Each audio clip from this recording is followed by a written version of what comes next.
Okay, in this video demonstration we're going to illustrate downloading and installing Mono for Windows. So first thing we could do is come over to the website and go to monoproject.com. Okay, on this website, this is the main website for Mono in case anybody's curious. Come over to downloads.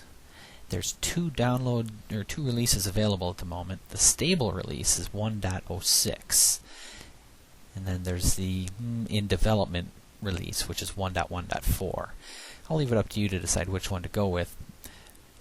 Personally, I'm going to go with the 1.1.4. The main thing to pay attention to, though, is that it includes the GTK Sharp. Okay, so all you do is click on Mono Setup, and we're going to download the thing. In case anybody's curious, this is about a 30 meg download, 32 meg or so. I'm going to pause the video until such time as the download is complete. Okay, the download is complete now. Here's the file. It's an executable. All we need to do is double click it and run it. I've double clicked it and the installer comes up. 1.1.4 GTK Sharp. Let's roll.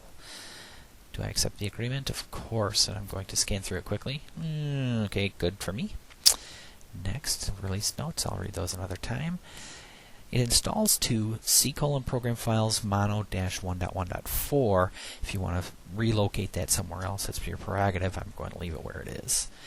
I'm going to perform a full installation, which gives me the GTK Sharp and the XSP web server. Program group, Mono for Windows.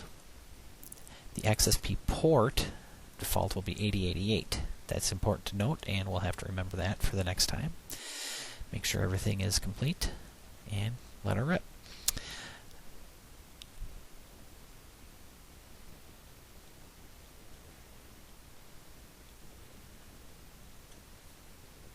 Okay.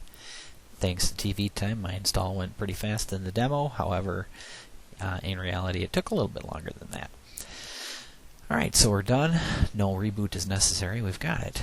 The main thing to note here is in the Start menu, under our programs, we've got Mono for Windows. Alright, applications, demos, that sort of thing, XSP.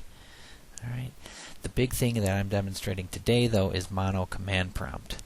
The Mono Command Prompt is very similar to the Visual Studio.NET command prompt in that it prepends our binary path.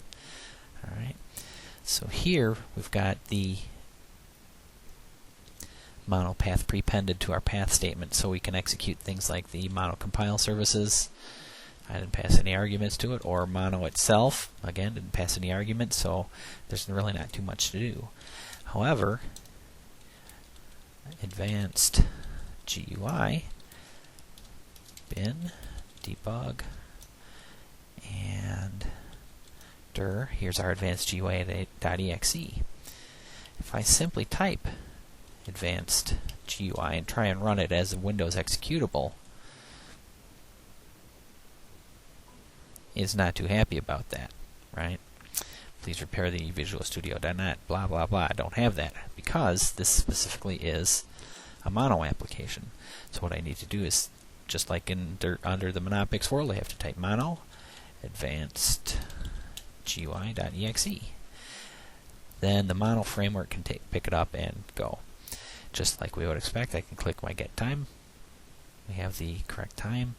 I can type in Abraham Lincoln. Go, hi there, and everything works just as it normally would. I hope this has given you a taste for running Mono under Windows and evidence that it really can be a usable platform.